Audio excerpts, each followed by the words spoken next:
الحمد للہ رب العالمین والعاقبۃ للمتقین والصلاة والسلام علی سید الانبیاء والمرسلین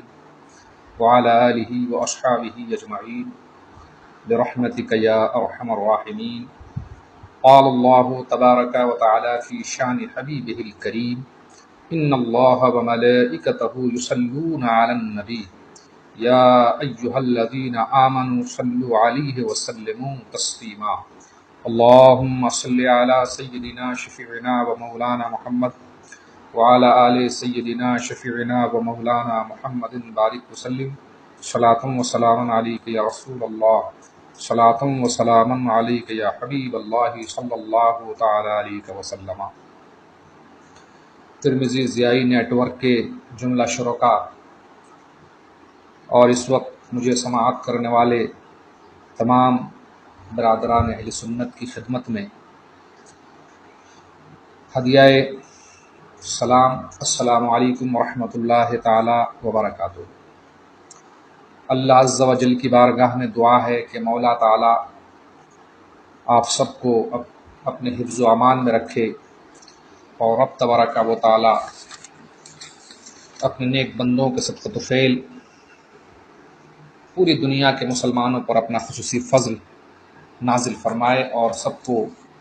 سایہ حفظ و امان عطا فرمائے۔ حضرات محترم، ترمذی ضیائی نیٹ ورک کے ذریعے سے آپ رمضان المبارک کے اس مقدس مہینے میں کچھ دینی باتیں سماعت کر رہے ہیں اور مجھ حقیر و فقیر کو آپ حضرات تک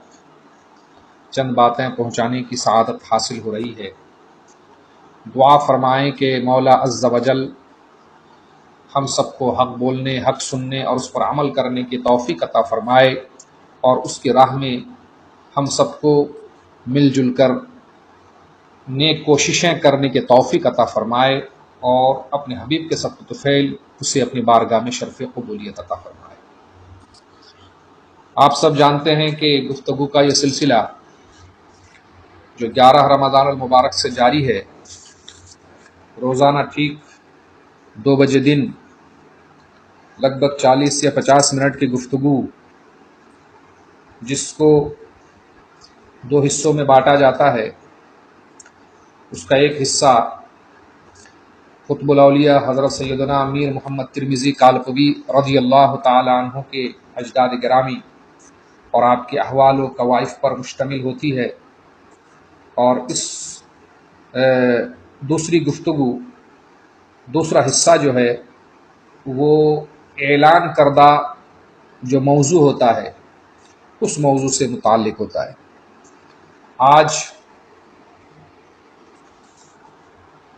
آج کے اس مجلس میں ہم جس عنوان کے تحت چند باتیں آپ حضرات کے سامنے قرآن و حدیث کی روشنی میں رکھنے جا رہے ہیں، اس موضوع کا نام ہم نے پہلے ہی دیا تھا، مومن کی زبان۔ اس موضوع میں کافی وسعتیں ہیں اور اس سلسلے میں تفصیلی باتیں کرنے کے لیے حالانکہ وقت چاہیے، تاہم چند باتوں کی طرف اشارہ کر کے بات ختم کر دی جاتی ہے کہ اللہ عز و جل نے چاہا تو عمل کرنے والوں کے لیے یہ چند باتیں ہی کافی ہوں گی، اور اللہ تبارک و تعالیٰ اگر قبول فرمائے تو یہی کافی و شافی ہے۔ حضرات گرامی، بعض حضرات نے یہ مشورہ بھی دیا ہے کہ متعلقہ عنوان پر گفتگو پہلے ہونا زیادہ مناسب ہے، اور پھر مشائخ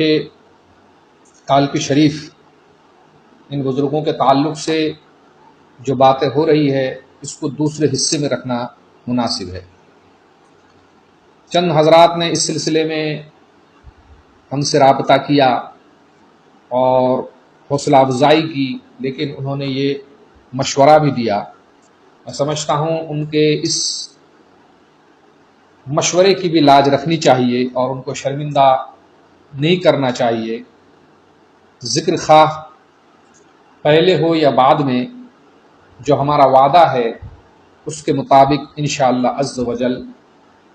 تمام باتیں رکھی جائیں گی۔ آج میں متعلقہ عنوان پر پہلے گفتگو کرنے کا خواہش مند ہوں، اور پھر اس کے بعد انشاءاللہ عز و جل حضرت سیدنا امیر محمد ترمذی رضی اللہ تعالی عنہ کے آباء و اجداد کرام کے سلسلے میں جو گفتگو چل رہی ہے اس کو آگے بڑھانے کا انشاءاللہ عز و جل کوشش کروں گا۔ حضرات گرامی، اللہ عز و جل کی اپنے بندوں پر اس قدر نعمتیں ہیں کہ ان نعمتوں کا شمار بھی ممکن نہیں، اور بالکل یہ برحق ہے کہ رب تبارک و تعالیٰ نے جس قدر نعمتیں ہم سب کو عطا فرمائی ہیں اس کا شمار نہیں کیا جا سکتا۔ قرآن مجید کا کہنا ہے وَإِن تَعُدُّوا نِعْمَتَ اللَّهِ لَا تُحْصُوهَا، اے بندو اگر تم اللہ کی نعمتیں شمار کرنا چاہو تو نہیں کر سکو گے۔ ہم دیکھتے ہیں کہ زمین و آسمان میں کتنی ساری چیزیں ہیں جو انسان کے فائدے کے لیے ہے۔ ہر ایک چیز میں عظیم ترین اللہ عز و جل کی نعمتیں موجود ہیں، اور اپنے ارد گرد جب ہم نظر ڈالتے ہیں تو ہم دیکھتے ہیں کہ ان تمام چیزوں کی کثرت ہے جو چیزیں ہماری زندگی کے لیے ضروری ہوتی ہیں، اور جو چیزیں زندگی کے لیے ضروری ہوتی ہیں یقیناً اللہ عز و جل کی وہ نعمتیں ہیں۔ ہم دیکھتے ہیں کھانے پینے کی چیزیں ہیں، چلنے کے لیے زمین ہے، پینے کے لیے پانی ہے، سانس لینے کے لیے ہوا ہے، رہنے کے لیے فضا ہے، زمین ہے، ماحول ہے، یہ ساری چیزیں ہیں، انسانی معاشرہ ہے۔ اللہ عز و جل زمین سے ہمارے لیے نعمتیں ظاہر فرماتا ہے، آسمان سے نعمتیں نازل فرماتا ہے، اور ان نعمتوں سے ہم فائدہ اٹھاتے ہیں۔ کیا ان نعمتوں کا شکریہ ادا کرنا انسان کے لیے ممکن ہے؟ ہرگز نہیں۔ انسان اگر پوری زندگی اللہ تبارک و تعالیٰ کی ایک نعمت کے شکریہ میں گزار دے تو ایک نعمت کا حق ادا نہیں ہو سکتا۔ حضرت شیخ سعدی رحمت اللہ تعالی علیہ نے فرمایا کہ اللہ عز و جل نے انسان کو یہ جو زندگی دی ہے اس میں دو بڑی نعمتیں موجود ہیں۔ وہ کیا ہے؟ وہ انسان کا ایک سانس اندر لینا اور ایک سانس باہر چھوڑنا۔ ظاہر سی بات ہے، ہم اگر سانس اندر نہ لے سکیں تو ہماری جان نکل جائے گی، اور سانس اندر جائے اور پھر باہر نہ آئے تو تب بھی جان نکل جائے گی۔ حضرت شیخ سعدی فرماتے ہیں لہٰذا ہر ایک سانس میں اللہ عز و جل کی دو نعمتیں موجود ہیں، اور ہر ایک نعمت پر کم از کم بندے پر ایک مرتبہ شکریہ ادا کرنا واجب ہے۔ اب کوئی گنے کہ دن بھر میں وہ کتنی سانسیں لیتا ہے؟ آج تک اس کی کاؤنٹنگ کسی نے پیش نہیں کی، اندازہ تو کیا ہوگا مگر حتمی طور پر کوئی نہیں کہہ سکتا کہ انسان دن بھر میں کتنی سانسیں لیتا ہے۔ اب آپ سوچئے ہر ایک سانس میں جب اللہ عز و جل کی دو نعمتیں موجود ہیں تو اب دیگر نعمتوں کی انتہا کیا ہے کہ اللہ عز و جل نے کہاں کہاں وہ نعمتیں ہمارے لیے رکھی ہے۔ ہم دیکھیں ہماری زندگی میں کچھ ایسی نعمتیں ہیں کہ اگر ہم ان چیزوں کی طرف توجہ کرتے ہیں تو اگر عقل سلیم سے ہم مالا مال ہے تو یقیناً ہماری زبان سے اللہ عز و جل کی بارگاہ میں شکریہ کے الفاظ جاری ہو جائیں گے۔ مثلاً ہمارے پاس چلنے کے لیے دو پیر ہیں، جس کے پاس پیر نہ ہو وہ چلنے سے معذور ہوتا ہے، اور سماج میں اس کو گری ہوئی نظر سے دیکھا جاتا ہے۔ کام کرنے کے لیے، پکڑنے کے لیے اللہ عز و جل نے ہمیں دو ہاتھ عطا کیے۔ ایسے ہی رب تبارک و تعالیٰ نے دیکھنے کے لیے ہمیں دو آنکھیں عطا فرمائی، سننے کے لیے کان عطا فرمائے، ہمیں سانس لینے کے لیے ہمارے چہرے کے ٹھیک مناسب جگہ اس نے ہمارے لیے ایک ناک رکھی اور جس سے ہم سانس لیتے ہیں۔ ایسے ہی سوچنے کے لیے ہمیں دماغ کی نعمت سے مالا مال کیا۔ اسی طرح سے ہمیں بولنے کے لیے اللہ عز و جل نے ایک زبان عطا فرمائی، لیکن اس کا یہ قانون ہے کہ اے بندو جو نعمتیں میں تمہیں دے رہا ہوں ان نعمتوں کا صحیح استعمال کرو. اور بالکل یہ بات سچ ہے کہ اگر ہم اس کی نعمتوں کا صحیح استعمال نہ کریں گے تو دنیا میں بھی ہم نقصان میں رہیں گے اور آخرت میں بھی ہمارے سروں پر گناہوں کی گٹھری ہوگی اور پھر ان گناہوں سے بچنا ہمارے لیے ناممکن ہوگا. تو ہمارے وجود میں اللہ عز و جل نے بے شمار نعمتیں رکھی ہیں اور خود ارشاد فرماتا ہے وفی انفسکم افلا تبصرون، اور خود تمہاری زندگی میں نشانیاں ہیں، کیا تم نہیں دیکھتے؟ یقیناً اللہ عز و جل کی بڑی بڑی نشانیاں ہمارے اندر موجود ہیں. ہمیں چاہیے کہ ہم ان چیزوں پر غور و فکر کر کے اللہ عز و جل کی بارگاہ میں ان نعمتوں کا شکریہ ادا کریں. رفیقان گرامی، آج ہم انسانی نعمت زبان کے تعلق سے چند باتیں آپ حضرات کے سامنے رکھیں گے کہ یہ زبان جو اللہ عز و جل نے ہمیں عطا فرمائی، ہمارے منہ میں زبان رکھی ہے جس سے ہم بولتے ہیں، اپنی باتیں دوسروں کے سامنے رکھتے ہیں، اپنی باتیں دوسروں کو سمجھاتے ہیں، اپنا معافی الضمیر دوسروں سے شیئر کرتے ہیں. اس کا مقام و مرتبہ کیا ہے اور اللہ عز و جل نے اس کے لیے کیا حدود اور اس کے لیے کیا قیود اس نے متعین فرمائے ہیں، اس کا ہم آج مختصر وقت میں ذکر کریں گے. یہ سب ہمارے سماج کا بھی قانون ہے کہ ہم اپنی کسی بھی چیز کو بے جا استعمال کرنا غلط سمجھتے ہیں. میں ان لوگوں کی بات نہیں کرتا ہوں جو عقل سلیم سے محروم ہے، طبیعت سلیمہ سے جو محروم ہے، میں ان لوگوں کی بات کر رہا ہوں. اللہ عز و جل نے جن لوگوں کو بہترین شعور اور بہترین عقل عطا فرمایا ہے تو وہ لوگ اپنی چیزوں کو، جن چیزوں کو وہ برتنے کے لیے، اپنے زندگی کے کام میں لگانے کے لیے وہ حاصل کرتے ہیں، ان چیزوں کا استعمال بھی وہ لوگ اگر حد سے زیادہ ہو تو ناپسند کرتے. تو اب سوچئے جب کوئی ہمارے پاس کوئی ایسی چیز ہو، ہمیں قلم خرید کر کے لائیں، ہمیں کاپی خرید کر کے لائیں، ہمیں گاڑی خرید کر کے لائیں یا کوئی ایسی چیز، ضرورت کی چیز خرید کر کے لائیں، اور جب اس چیز کا ہم بے جا استعمال کریں تو ہمیں وہ پسند نہیں آتا کہ بے جا استعمال نہیں کرنا چاہیے، یا کوئی ہمیں ٹوکتا ہے اور خود ہمارا ضمیر ہمیں ملامت کرتا ہے کہ ان چیزوں کا بے جا استعمال نہیں ہونا چاہیے. تو اب سوچئے اللہ رب العالمین جو تمام چیزوں کا خالق و مالک ہے، ذرے ذرے کا خالق و مالک ہے، اس نے اپنی نعمتیں ہم سب کو استعمال کرنے کے لیے دی ہیں. اگر ہم اس کی نعمتوں کا ناجائز استعمال کریں گے تو اللہ عز و جل کیوں کر اسے گوارا فرمائے گا اور کیوں کر اس کو پسند فرمائے گا. تو لہٰذا یہیں سے یہ قانون بھی ثابت ہو گیا کہ اللہ تبارک و تعالیٰ کی نعمتوں کا بے جا استعمال اور بے محل استعمال، بے موقع استعمال اور غلط استعمال یہ درست نہیں ہے، اور اگر کوئی ایسا کرتا ہے تو وہ گناہوں کا ارتکاب کرتا ہے. ایسا نہیں ہے کہ آج اگر کوئی اپنی زبان کا غلط استعمال کرتا ہے، اپنی قوت سماعت کا غلط استعمال کرتا ہے، اپنی آنکھوں کا غلط استعمال کرتا ہے، اپنے ہاتھ و پیر وغیرہ ان چیزوں کا غلط استعمال کرتا ہے تو قیامت کے دن اس کا جواب نہیں دینا ہوگا. نہیں، قیامت کے دن اللہ عز و جل ان چیزوں کا حساب لے گا. قرآن مجید نے فرمایا ان السمع والبصر والفؤاد کل اولئک کان عنہ مسئولا، بے شک کان، آنکھ، دل، ان تمام چیزوں کے بارے میں سوال ہونا ہے تم سے، اور اللہ عز و جل قیامت کے دن ان چیزوں کے بارے میں سوال فرمائے گا کہ میں نے تمہیں قوت سماعت دی تھی، کیا تم نے اس کو غلط باتوں کو سنتے ہوئے اس کا استعمال، غلط باتوں کے لیے اس کا استعمال کیا؟ ہم نے تمہیں نگاہیں دی تھی، کیا تم نے ناجائز چیزوں کو دیکھ کر کے ان نگاہوں کو برباد کیا؟ ہم نے تمہیں سوچنے سمجھنے کے لیے بہترین دل عطا کیا تھا، کیا تم نے اس دل میں غیر کو بسایا؟ اللہ تبارک و تعالیٰ کے حضور جو لوگ جواب نہ دے سکیں گے، اب اندازہ کریں پھر ان لوگوں کا ٹھکانہ کہاں ہوگا. ہم بھول جاتے ہیں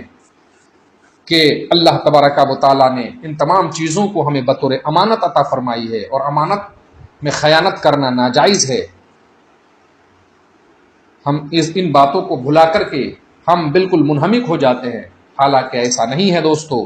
بلکہ اللہ عز و جل ہر چیز کا حساب لے گا، اور جتنی امانتیں اس نے ہمیں عطا کی ہے ان امانتوں میں اگر ہم خیانت کریں گے تو اللہ تبارک و تعالیٰ کا قہر و غضب ہم سب کے لیے حلال ہوگا۔ انسان اپنی زبان سے جو بولی بولتا ہے اللہ عز و جل کی بارگاہ میں وہ محفوظ رہتا ہے۔ قرآن مجید میں ہے سنکتب ما قالوا، اللہ تبارک و تعالیٰ فرماتا ہے ہم لکھ لیں گے جو وہ کہیں، اور قیامت کے دن جب نامہ اعمال کھولا جائے گا اور انسان کو اس کے کاموں کا بدلہ دیا جائے گا تو وہ دیکھیں گے کہ وہ ساری چیزیں اس کے سامنے موجود ہے، اس نے کون سی بات کہاں کی تھی، کس کو اس نے غلط کہا تھا، کس کو اس نے اچھا کہا تھا، کس کو اپنی زبان کا استعمال اس نے کس طور پر کیا تھا۔ قرآن مجید نے فرمایا وَوُضِعَ الْكِتَابُ فَتَرَى الْمُجْرِمِينَ مُشْفِقِينَ مِمَّا فِيهِ يَقُولُونَ يَا وَيْلَتَنَا مَا لِهَذَا الْكِتَابِ لَا يُغَادِرُ صَغِيرَةً وَلَا كَبِيرَةً إِلَّا أَحْصَاهَا وَوَجَدُوا مَا عَمِلُوا حَاضِرًا وَلَا يَظْلِمُ رَبُّكَ أَحَدًا۔ اللہ عز و جل فرماتا ہے اور جب کتاب کھولی جائے گی، یعنی نامہ اعمال رکھا جائے گا، کھولا جائے گا، تو دیکھو گے جرم کرنے والوں کو کہ وہ اس میں اس نوشتہ سے وہ ڈرتے ہوں گے اور وہ کہیں گے خرابی ہے ہمارے لیے، اس کتاب نے تو ہمارے لیے کچھ بھی نہیں چھوڑا، اس میں ہمارے چھوٹے گناہ بھی درج ہیں اور ہمارے بڑے گناہ بھی درج ہیں، ان ہمارے گناہوں نے تو اسے گھیر لیا۔ اللہ اکبر۔ رب تبارک و تعالیٰ فرماتا ہے کہ وہ پائیں گے جو کچھ اس نے عمل کیا، اور رب تبارک و تعالیٰ کسی پر ظلم نہیں فرمائے گا۔ قرآن مجید ہی میں ہے کہ ہم جو بولی بولتے ہیں اس پر اللہ تبارک و تعالیٰ نے ایک نگہبان مقرر فرما رکھا ہے۔ ہم اچھا بولتے ہیں تو وہ فرشتہ اسے لکھ لیتا ہے، ہم برا بولتے ہیں تب بھی وہ فرشتہ لکھ لیتا ہے۔ اچھائیوں کے بدلے میں اللہ عز و جل ہمیں نیکیاں عطا فرمائے گا، اور اگر ہم بری بات کریں تو ہمیں اس کی سزا بھگتنی پڑے گی۔ قرآن مجید میں ہے ما یلفظ من قول الا لدیہ رقیب عتید، اور وہ جو بات بھی اپنی زبان سے نکالتا ہے تو اس کے پاس ایک محافظ تیار رہتا ہے۔ اس سے صاف ظاہر ہے کہ ہم اپنی زبان سے جو کچھ کہتے ہیں قیامت میں وہ ہمارے سامنے رکھ دی جائے گی اور اس کی جزا و سزا ہمیں قبول کرنی ہوگی۔ محترم حضرات، بہت ساری گندگیاں ہیں، لیکن سڑک کی گندگی وہ اس قدر مضر نہیں ہوتی جتنی مضر زبان کی گندگی ہوتی ہے۔ زبان کی گندگی کیا ہے؟ زبان کی گندگی ہے غیبت کرنا، کسی کی چغلی کرنا، جھوٹ بولنا، گالی گلوچ کرنا، بد زبانی کرنا، فحش گوئی کرنا، زبان سے ماں باپ کے ساتھ تلخ کلامی کرنا، بڑوں کی بے ادبی کرنا، زبان ہی سے مومن کو تکلیف دینا، یہ سب چیزیں زبان کی گندگیاں ہیں۔ اور جب زبان ان گندگیوں میں ملوث ہو جاتی ہے تو نہ صرف سماج میں سماج اس کے تعفن سے پریشان ہوتا ہے، بلکہ اللہ رب العالمین کا قہر اور اس کا غضب اور رسول اللہ صلی اللہ تعالی علیہ وآلہ وسلم کی ناراضگی بھی اس شخص کے لیے حلال ہو جاتی ہے۔ اسی لیے رسول اللہ صلی اللہ تعالی علیہ وآلہ وسلم نے ہم سب کو زبان سے نہ صرف اچھی باتیں کہنے اور فضول باتوں سے اس کی حفاظت کرنے کا حکم دیا، بلکہ زبان کی حفاظت اور صیانت کرنے والوں کو اللہ تبارک و تعالیٰ کی رضا اور اس کی خوشنودی کی بشارت دی ہے۔ چنانچہ نبی کریم صلی اللہ تعالی علیہ وآلہ وسلم نے ایک مقام پہ ارشاد فرمایا کہ جب آپ سے پوچھا گیا، یہ حضرت ابو موسیٰ اشعری رضی اللہ تعالی عنہ راوی، وہ کہتے ہیں قلت یا رسول اللہ ای المسلمین افضل، یا رسول اللہ مسلمانوں میں سب سے فضیلت والا مسلمان کون شخص ہے، افضل کون ہے، کس مسلمان کو ہم افضل کہیں؟ سبھی تو اپنے کو مسلمان کہتے ہیں، تو ان میں بھی کچھ وہ ہے جو فضیلت والے ہوتے ہیں، اچھے ہوتے ہیں، جو لوگوں کے لیے نمونہ بن جاتے ہیں۔ تو نبی کریم صلی اللہ تعالی علیہ وسلم نے ان کو جواب میں فرمایا قالا من سلم المسلمون من لسانہ و یدہ، سب سے فضیلت والا مسلمان، افضل مسلمان وہ ہے جس کی زبان اور ہاتھ سے دوسرے مسلمان محفوظ رہنا۔ کیا مطلب؟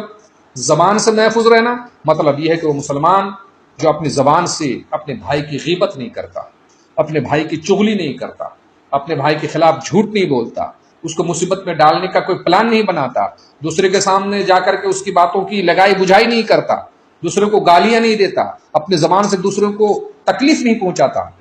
یہ اچھا مسلمان ہے۔ اور ایسی ہاتھ کا ذکر فرمایا نبی کریم صلی اللہ تعالی علیہ وسلم نے کہ انسان زیادہ تر ہاتھ ہی کے ذریعے سے دوسروں کو زبان کے بعد زیادہ تر ہاتھ سے تکلیف دیتا ہے، ہاتھ سے غلط بات لکھ لیتا ہے، ہاتھ سے دوسروں پر ڈنڈا اٹھا لیتا ہے۔ تو نبی کریم صلی اللہ تعالی علیہ وآلہ وسلم نے فرمایا زبان اور ہاتھ سے یہی سے ظاہر ہو گیا کہ ہم اس سلسلے میں جو اعضاء زیادہ استعمال کرتے ہیں، اگر کسی کو تکلیف دینے کے لیے ان اعضاء کا استعمال ناجائز ہے تو اسی طرح سے ہمارے پیر کا استعمال ہو، ہمارے کسی اور عضو کا استعمال ہو جو ہم لوگوں کو تکلیف دینے کے لیے کریں، وہ بھی گناہ اور ناجائز ہوگا۔ اللہ عز و جل اسے سخت ناپسند فرماتا ہے۔ حضرت سفیان بن عبداللہ رضی اللہ تعالیٰ عنہ وہ کہتے ہیں یا رسول اللہ مجھے ایک ایسی بات بتائیے کہ جس پر میں عمل کروں اور مضبوطی کے ساتھ میں اسے پکڑ لوں۔ تو نبی کریم صلی اللہ تعالی علیہ وسلم نے فرمایا قل ربی اللہ ثم استقم، تم کہو کہ میرا رب اللہ ہے اور اس پر جم جاؤ، اس پر استقامت برتو۔ انہوں نے عرض کی انہوں نے کہا قلت یا رسول اللہ ما اخوف ما تخاف علیہ، یا رسول اللہ آپ مجھ پر سب سے زیادہ کس چیز کا اندیشہ فرماتے ہیں؟ فاخذ بلسان نفسه ثم قال ھذا، کہتے ہیں کہ نبی کریم صلی اللہ تعالی علیہ وسلم نے اس کے بعد اپنے دست انور سے اپنی زبان مبارک کو پکڑا اور کہا یہ چیز ہے کہ جس پر میں تمہارے لیے زیادہ اندیشہ کرتا ہوں کہ ایسا نہ ہو کہ تم زبان سے کسی کے خلاف کچھ بولو اور اس کو تکلیف میں ڈالو اور پھر اس کا وبال تمہارے اوپر لوٹے۔ مطلب یہ ہے کہ جو کسی کی غیبت، چغلی اور برائی نہ کرے تو وہ محفوظ رہتا ہے، اور زبان جو کسی کی چغلی، برائی اور کسی کو تکلیف دینے کے لیے وہ راستہ ہموار کرتی ہے تو وہ مسلمان کی زبان نہیں ہوتی۔ دوسرے مقام پر حضرت عبداللہ ابن عمر رضی اللہ تعالیٰ عنہما سے روایت ہے کہ نبی کریم صلی اللہ تعالیٰ علیہ وسلم نے ارشاد فرمایا المسلم من سلم المسلمون من لسانه ويده والمهاجر من هجر ما نهى الله عنه۔ اللہ کے رسول نے فرمایا پکا مسلمان وہ ہے جس کی زبان اور جس کے ہاتھ سے دوسرے مسلمان محفوظ رہیں، اور مہاجر وہ ہے جو اس چیز کو چھوڑ دے، اس چیز سے ہجرت کر جائے، اس چیز سے قطع تعلق کر لے جس چیز سے اللہ عز و جل نے اسے منع فرمایا۔ جسے قرآن مجید میں ہے کہ اللہ تبارک و تعالیٰ نے جس چیز کا تمہیں حکم دیا ہے تم ان چیزوں کو کرو، ان باتوں پر عمل کرو، اور جن باتوں سے تمہیں روکا ہے ان باتوں سے تم دور رہو۔ اور پھر یہ فرمایا ما آتاکم الرسول فخذوہ وما نہاکم عنہ فانتہوا، رسول اللہ صلی اللہ تعالی علیہ وسلم جن باتوں کا تمہیں حکم دیں تم ان باتوں کو اپنا لو، جن باتوں سے منع فرمائیں ان سے تم دور ہو جاؤ۔ حضرت براء بن عازب رضی اللہ تعالیٰ عنہ کہتے ہیں کہ ایک دیہاتی رسول اللہ صلی اللہ تعالیٰ علیہ وسلم کی بارگاہ میں آ کر کے عرض کی یا رسول اللہ علمنی عملا یدخلنی الجنہ، یا رسول اللہ مجھے ایسے عمل کی تعلیم دیجئے کہ میں وہ عمل کروں اور اس عمل کی وجہ سے مجھے جنت میں داخلہ مل جائے، میں جنت میں داخل ہو جاؤں۔ تو نبی کریم صلی اللہ تعالی علیہ وسلم نے فرمایا ان کنت اکثرت الخطبۃ لقد اعرضت المسألۃ، اللہ کے رسول نے فرمایا اگرچہ تم نے سوال مختصر کیا ہے مگر یہ سوال در حقیقت اس کا جواب بہت طویل ہے، یہ سوال اپنے اندر یعنی تم نے ایک بہت بڑے مسئلے کو پیش کیا اس سوال کے ذریعے سے، اگرچہ اس کے الفاظ کم ہے۔ نبی کریم صلی اللہ تعالی علیہ وسلم نے فرمایا اعتق النسمۃ وفک الرقبہ فإن لم تطق ذلك فاطعم الجائع واسق الظمآن وامر بالمعروف وانہ عن المنکر فإن لم تطق ذلك فکف لسانک الا من الخیر۔ نبی کریم صلی اللہ تعالی علیہ وسلم نے فرمایا تم غلام آزاد کرو، اور اگر تم غلام آزاد کرنے کی طاقت نہیں رکھتے تو بھوکوں کو کھانا کھلاؤ، پیاسوں کو پانی پلاؤ، اور اچھی باتوں کا حکم کرو برائیوں سے روکو، اور اگر تم اس کی بھی طاقت نہیں رکھتے تو کم از کم اپنی زبان کو روکو، اور زبان سے جب بھی بولو تو اچھی باتیں بولو، بھلائی کی باتیں بولو۔ اور دوسرے مقام پر رسول اللہ صلی اللہ تعالی علیہ وسلم نے فرمایا کہ جو اللہ پر اور یوم آخرت پر ایمان رکھتا ہے اسے چاہیے کہ جب وہ بات کرے تو خیر کی بات کرے، ورنہ خاموش رہے۔ حضرات محترم، ذرا سوچئے مومن کی زبان کیسی ہوتی ہے۔ مجھے تو یاد آتا ہے کہ اولیاء کرام رضوان اللہ تعالی علیہم اجمعین کی زبان میں جو اس قدر تاثیر اور اس قدر اثر ہوتا تھا، یہ ان کی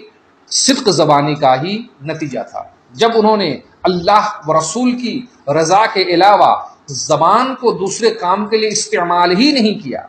تو اللہ عز و جل نے ان کی زبان میں وہ تاثیر پیدا فرما دی کہ اگر وہ مٹی پہ پھونک مارتے تھے تو مٹی سونا بن جایا کرتی تھی۔ ایک روایت میں ہے، حضرت نظام الدین اولیاء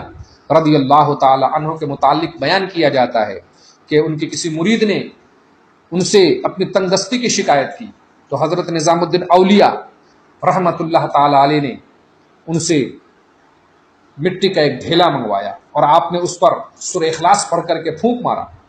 تو وہ مٹی کا ڈھیلا سونے میں تبدیل ہو گیا۔ وہ شخص دیکھ کر کے حیران رہ گیا۔ اب اس نے سوچا کہ حضرت نے جب پھونک مار کر کے اس مٹی کے ڈھیلے کو سونا بنا دیا اور قرآن مجید کی آیتیں پڑھ کر کے سورہ اخلاص پڑھ کر کے، تو اگر یہ سورت میں بھی پڑھوں تو ایسا ہو سکتا ہے۔ چنانچہ وہ گھر گیا اور خود مٹی پہ وہ پڑھ کے پھونک مارنے لگا، مگر اس کے سامنے مٹی پریشان ہو کر کے جب حضرت نظام الدین اولیاء رضی اللہ تعالیٰ عنہ کی خدمت میں آیا اور آ کر کے عرض کی، حضرت آپ نے تو سورہ اخلاص کو ایک مرتبہ پڑھ کر کے پھونکا تھا تو یہ مٹی سونا بن گئی، اور میں تو کتنے مرتبہ نہ جانے پھونک مار مار کے اس پر تنگ آ گیا ہوں، مگر یہ مٹی کی مٹی ہے۔ تو حضرت نظام الدین اولیاء رضی اللہ تعالیٰ عنہ نے مسکرا کے فرمایا، اے نادان، پھونکنے سے پہلے زبان کو نظام الدین کی طرح بنا لے۔ دوستان محترم، اللہ تبارک و تعالیٰ نے انسان کے اندر وہ کمالات، وہ خوبیاں ڈال دیتا ہے، جب ان کمالات اور خوبیوں کو اکٹھا کرنے کے لیے وہ اللہ تبارک و تعالیٰ کی بارگاہ میں مشقتیں کرتا ہے۔ وہ زبانیں جو کبھی جھوٹ نہیں بولتی، وہ زبانیں جو کبھی غیبت نہیں کرتی، وہ زبانیں جب کسی کو تکلیف نہیں دیتی، وہ زبانیں جو ماں باپ کے خلاف، اپنے بزرگوں کے خلاف، اپنے بڑوں کے خلاف کبھی استعمال نہیں ہوتی، یقیناً وہ زبانیں اللہ عز و جل کے حضور مقبول ہیں اور ماجور ہیں، اور اللہ تبارک و تعالیٰ قیامت میں دن ان کو ان چیزوں کا بہت زیادہ بدلہ عطا فرمائے گا۔ حضرات گرامی، اس سلسلے میں بے شمار حدیثیں بخاری، مسلم اور دیگر کتب احادیث میں موجود ہیں۔ اگر اس کا یہاں پر احاطہ کیا جائے تو کافی طویل وقت درکار ہے۔ صرف چند باتیں اور ذکر کر کے میں بات ختم کرتا ہوں اس ٹاپک پر۔ حضرت عبداللہ ابن عمر رضی اللہ تعالیٰ عنہما سے مروی کہتے ہیں کہ رسول اللہ صلی اللہ تعالیٰ علیہ وسلم نے فرمایا، جو چپ رہا اسے نجات ہے۔ یہی تو بات ہے کہ انسان جب بولے تو ضرورتاً بولے، کیونکہ اللہ تبارک و تعالیٰ نے اس کو جو زبان عطا کی ہے وہ ضرورتاً بولنے کے لیے ہے، نہ یہ کہ بلا وجہ بک بک کرتا رہے، بلا وجہ دوسرے کو زبان کے ذریعے سے تکلیف دیتا رہے۔ نہیں، مومن کی زبان اور ہوتی ہے۔ مومن اپنی ساری چیزیں اللہ تبارک و تعالیٰ کی رضا کے لیے استعمال کرتا ہے۔ وہ کسی چیز کو چھوڑتا ہے تو اللہ کی رضا کے لیے، کسی چیز کو جوڑتا ہے تو اللہ کی رضا کے لیے، وہ خاموش رہتا ہے تو اللہ کی رضا کے لیے، وہ بولتا ہے تو اللہ کی رضا کے لیے۔ صحابہ کرام رضوان اللہ تعالی علیہم اجمعین راوی ہیں کہ رسول اللہ صلی اللہ تعالی علیہ وآلہ وسلم جب کبھی خاموش رہتے تو طویل ہو جاتی تھی اور ایسا لگتا تھا کہ حضور اب کلام نہیں فرمائیں گے، اور جب اللہ کے رسول صلی اللہ تعالی علیہ وسلم کلام فرماتے تھے تو آپ کی باتوں سے حکمت اور دانائی کے پھول جھڑتے تھے، آپ کے دہن مبارک سے حکمت کے موتیاں جھڑتے تھے۔ دوستان محترم، ورنہ آپ دیکھیے اسی زبان کی تو یہ تاثیر ہے کہ ایک ایسے ماحول میں کہ جب لوگ اپنی زبان سے دوسروں کو تکلیف دیتے تھے اور لوگ دوسروں کے لیے برائی کرنا، دوسروں کے پیٹھ پیچھے غیبت کرنا فخر سمجھتے تھے، ان لوگوں کو رسول کریم صلی اللہ تعالی علیہ وسلم کا جب دامن ملا تو یہی لوگ ہیں جو اپنی زبان کا صحیح استعمال کرنے لگے، اور پھر ان کی زبان اس درجے تک پہنچ گئی کہ صحابہ کرام رضوان اللہ تعالی علیہم اجمعین نے جو کچھ انہوں نے فرمایا آج وہ ہمارے لیے مشعل راہ ہے۔ اس لیے حضرات محترم، ہم اپنے بال بچوں سے بات کریں تو ایک حد میں رہ کر کے، تاکہ ان پر بھی اثر پڑے کہ زبان کا فضول استعمال نہیں ہونا چاہیے۔ ہم اپنے گھر میں بھی رہیں تو لایانی باتوں سے پرہیز کریں، ہم دوستوں میں بھی رہیں تو لایانی باتوں سے دور رہیں، ہم محفل میں رہیں تو نیکی کی باتیں کریں، ہم خلوت میں رہیں تو بھی ہماری زبان سے ذکر الہی کے سوا کچھ نہ نکلے، اور ہم دوستوں کی محفل میں رہیں جب بھی ہم بھلائی کی باتیں کریں۔ لوگ آج اپنی زبان سے غلط باتیں استعمال کرنا اور اس کے ذریعے سے لوگوں کی غلط رہنمائی کرنا، طرح طرح کے آج کل سوشل میڈیا پر آپ دیکھ رہے ہوں گے، فضولیات سے بالکل لوگوں نے اس کو اس قدر گندا بنا دیا ہے کہ اب شریف لوگوں کے لیے اس میں مشکل سے ان کے لیے نباہ کرنا مشکل ہوتا ہے، ضرورتاً وہ کرتے ہیں۔ دوستان محترم، ایسا کس نے کیا؟ ایسا ان لوگوں نے کیا جنہوں نے اپنی زبان کے استعمال کو نہیں سمجھا۔ میں عرض کرنا چاہوں گا، جو مسلمان جو نہیں ہیں، جو کافر ہیں، وہ کیا جانے کہ اللہ تبارک و تعالیٰ کی نعمتوں کا استعمال کیسے کیا جاتا ہے، اللہ تبارک و تعالیٰ کی نعمتوں کی قدر و قیمت کیا ہے، وہ تو مومن جانتے ہیں۔ تو اہل ایمان کو سوچنا چاہیے کہ ہماری زبان اس کام کے لیے نہیں ہے کہ ہم اس زبان سے لوگوں کو بلا وجہ ہنساتے رہیں، اس وجہ سے نہیں ہے کہ ہم پیٹھ پیچھے لوگوں کی لگائی بجھائی کرتے رہیں، اس لیے نہیں ہے کہ ہم دوسروں کے ساتھ تلخ کلامی سے باتیں کریں، اس لیے نہیں ہے کہ اس زبان سے ہم گناہ کا کام کریں، بلکہ اہل ایمان کو سوچنا ہوگا کہ ہماری زبان ایسی زبان ہے کہ جب یہ بولے تو انہی باتوں کو بولے جن باتوں کو بولنے کی شرع مطہرہ نے اجازت دی ہے، اور ان باتوں سے زبان کی حفاظت کرے جن باتوں سے اللہ تبارک و تعالی نے ہمیں روکا ہے۔ اللہ عز و جل کے حضور ہم دعا کرتے ہیں کہ مولا تعالی ہم سب کو اپنی زبان کی حفاظت کرنے کی توفیق عطا فرمائے، اور ایک سچے مومن کی جو زبان ہوتی ہے وہ زبان ہمیں عطا فرمائے۔ استغفر اللہ رب من کل ذنب واتوب الیہ وما علینا الا البلاغ۔ السلام علیکم ورحمۃ اللہ تعالی وبرکاتہ۔ حضرات محترم، آئیے اب گفتگو کا دوسرا حصہ جو سلسلہ وار چل رہا ہے، اس سلسلے میں چند باتیں عرض کر کے میں آج کی گفتگو کو اختتام کروں۔ کل کی گفتگو میں آپ نے سماعت کیا حضرت سیدنا قطب الاولیاء میر محمد ترمذی کالکوی رضی اللہ تعالیٰ عنہ کے اجداد نسبی میں سے حضرت سیدنا میر احمد توختہ ترمذی ثم لاہوری رحمۃ اللہ تعالی علیہ، جو سب سے پہلے ترمذ سے ہندوستان تشریف لائے اور دین و سنیت کا بہت بڑا کارنامہ انجام دیا۔ آپ جب ہندوستان تشریف لائے تھے تو آپ کے صاحبزادہ والا تبار حضرت سید محمد ترمذی رحمۃ اللہ تعالی علیہ، ان کو آپ نے ترمذ میں چھوڑا تھا، اور ان کا ترمذ سے ہندوستان آنا ثابت نہیں، لیکن وہ بڑے ذہین و فطین، عالم و فاضل، زاہد و متقی اور اہل علم کے بیچ عظیم الشان مقام و مرتبے کے مالک تھے، بلکہ ترمذ سمرقند بلخ کے علماء کے لیے آپ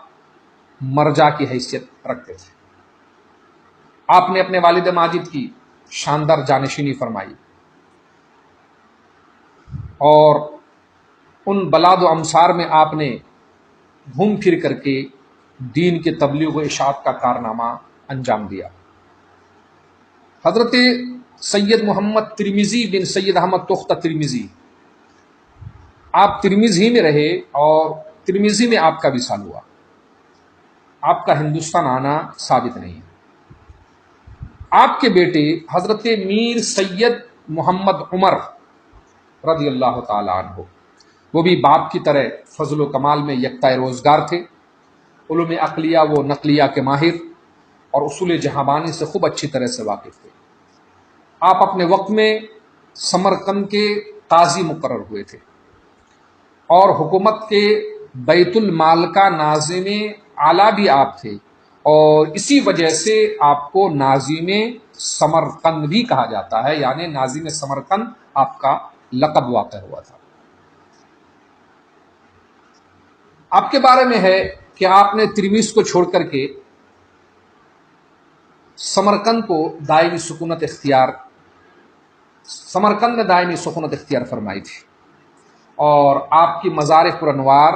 سمرقند میں ہے، لیکن آپ کی اولاد ترمیز میں رہی۔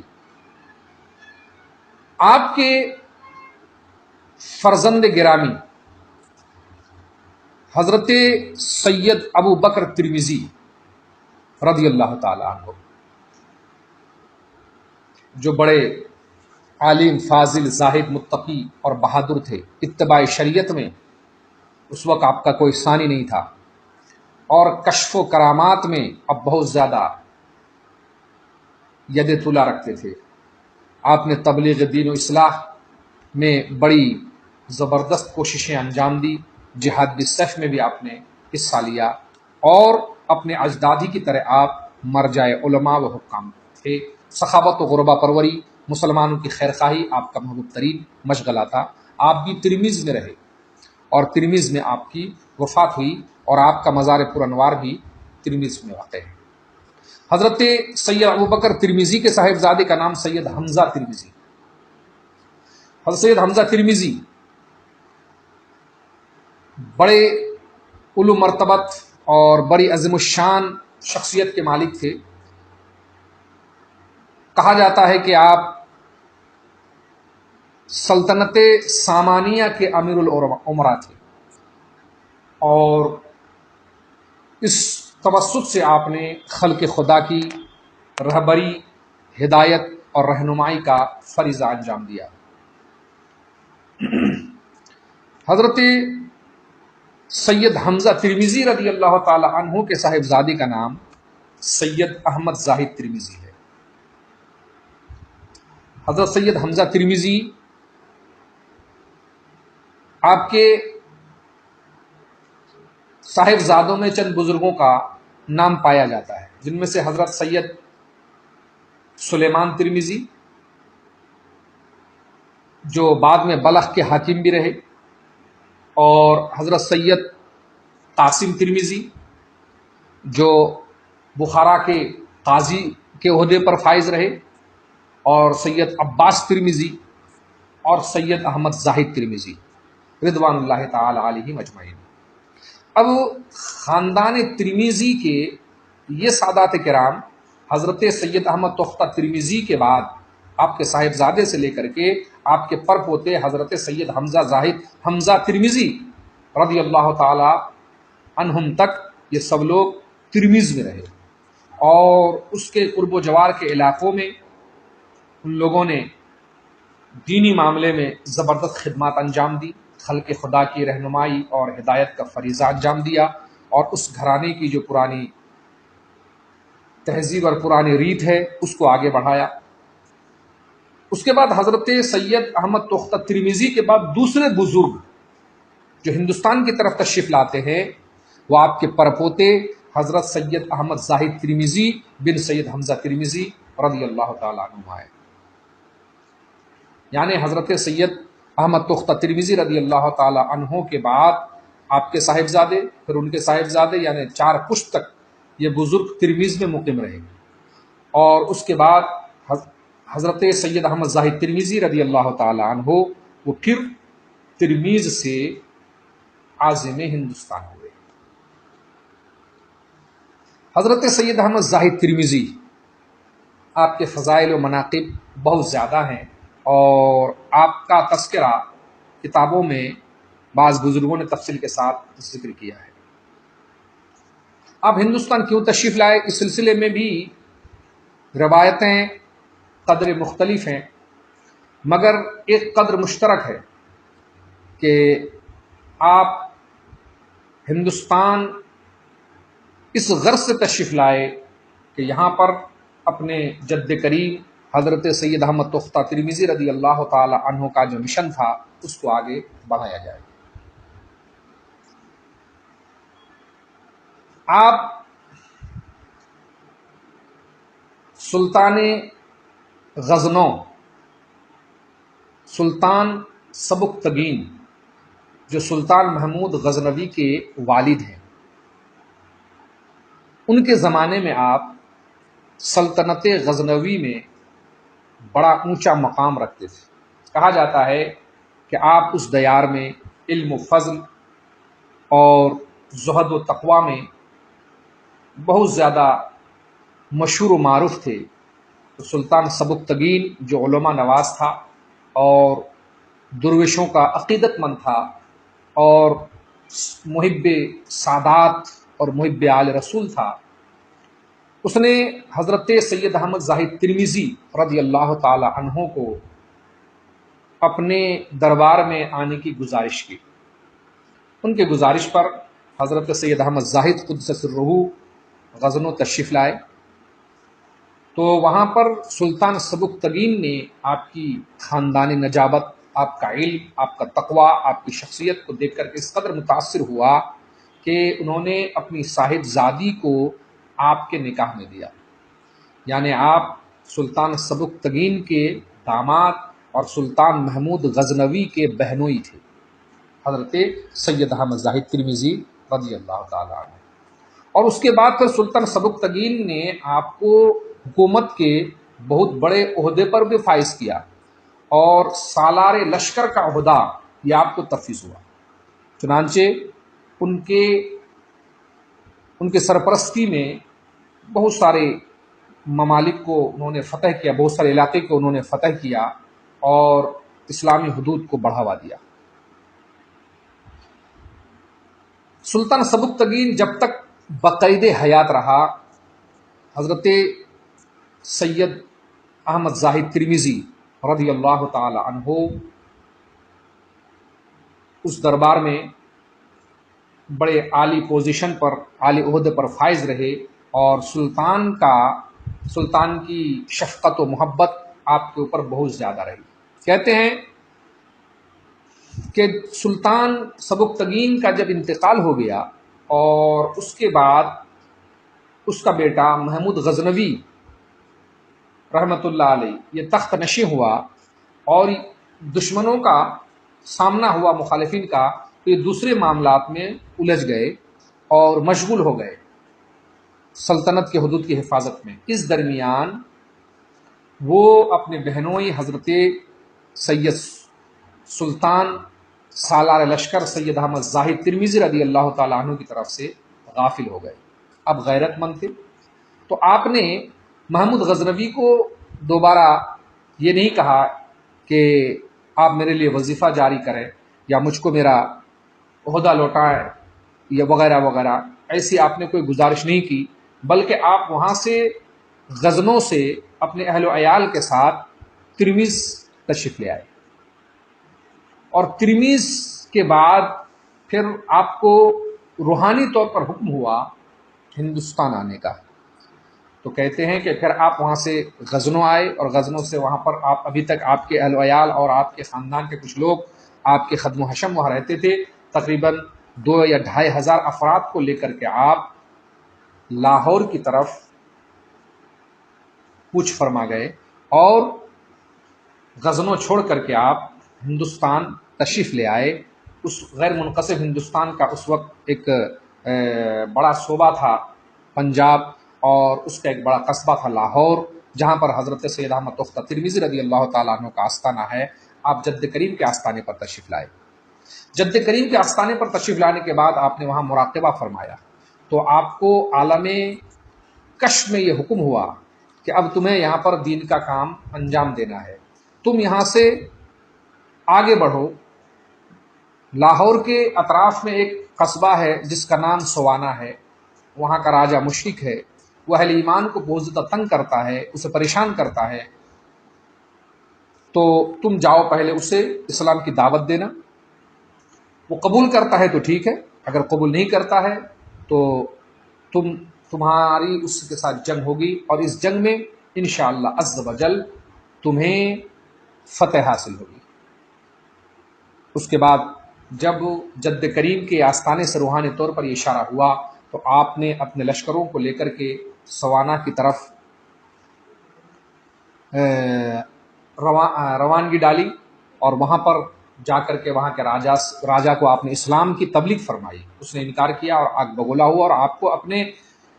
ملک سے نکلنے کے لیے، اپنی حد سے نکلنے کے لیے بہت زیادہ آپ پر دباؤ بنایا۔ اور اس کے بعد نوبت یہاں تک آئی کہ اس کے ساتھ جنگ ہو گئی، آپ نے راہ خدا میں جہاد فرمایا، اور ایسی زبردست انداز میں آپ نے اس کو زیر کیا کہ وہ راجا وہاں پر جہنم رسید ہوا قتل ہو کر کے، اور آپ نے وہاں پر اسلام کی فتح کے جھنڈے نصب فرما دیے۔ عالم کش میں حضرت سید احمد تختہ ترمذی رضی اللہ تعالیٰ عنہ نے آپ سے کہا تھا کہ تم جس جگہ بھی رکنا وہاں پر اپنے نیزے کو زمین میں گاڑنا، جس جگہ سے تمہارا نیزہ خون آلود باہر آئے سمجھنا وہی تمہاری جائے سکونت ہے۔ تو آپ وہاں پر جب گئے اور دو ایک جگہ آپ نے یہاں سے وہاں اپنا پڑاؤ منتقل کیا، اور وہاں پر آپ اپنے نیزے کو زمین پہ گاڑتے تو ایک جگہ سے وہاں پر جو ہے آپ کا نیزہ جب باہر نکلا تو خون آلود ہو کر کے نکلا۔ اس مقام پر آپ نے اس پیشین گوئی کے مطابق آپ نے دائمی سکونت اختیار فرمائی، اور کہا یہ جاتا ہے کہ وہیں پر آپ کا انتقال ہوا، اور آپ کا مزار پرانوار بھی اسی سوانا میں واقع ہے۔ آپ کے ہندوستان آنے کے اور بھی مختلف روایتیں موجود ہیں، انشاءاللہ عز و جل ہم کل کی گفتگو میں باقی باتیں ذکر کریں گے۔ آج کی گفتگو یہیں تک ختم کرنے کی اجازت چاہتا ہوں۔ اللہ تبارک و تعالیٰ کی بارگاہ میں دعا ہے کہ مولا تعالیٰ ہم سب کو بزرگوں کے نقش قدم پر چلنے کی توفیق عطا فرمائے، اور شروع سے لے کر کے آخر تک اس وقت میں نے جو باتیں آپ حضرات کے سامنے رکھی ہیں اس میں کسی طرح کی کوئی غلطی ہوئی ہے قصداً یا سہواً، مولا تعالیٰ اپنے حبیب کے صدقۃ فعل میری تمام غلطیوں کو معاف فرمائے، تمام سننے والوں کو معاف فرمائے، اور اللہ تبارک و تعالیٰ ہم سب کو نیکیاں کرنے کی توفیق عطا فرمائے، اور بزرگوں کے